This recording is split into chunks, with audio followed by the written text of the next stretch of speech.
Sheikh Bodhi bin Ahmad Al Qubaisi, from the esteemed royal family of Dubai, extended a special invitation to Syed Bابرحسین Bukhari and his family to visit Dubai.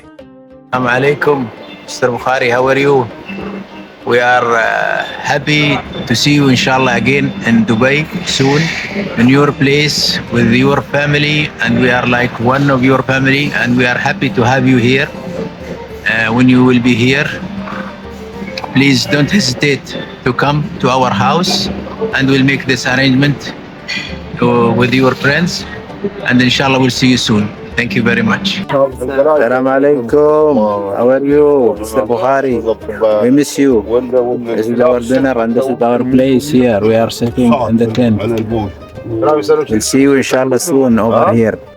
Upon arrival, he was received with full royal protocol, a grand welcome, exceptional royal hospitality, exclusive dining gatherings, and high-level official meetings. These distinguished sessions focused on advanced soil testing.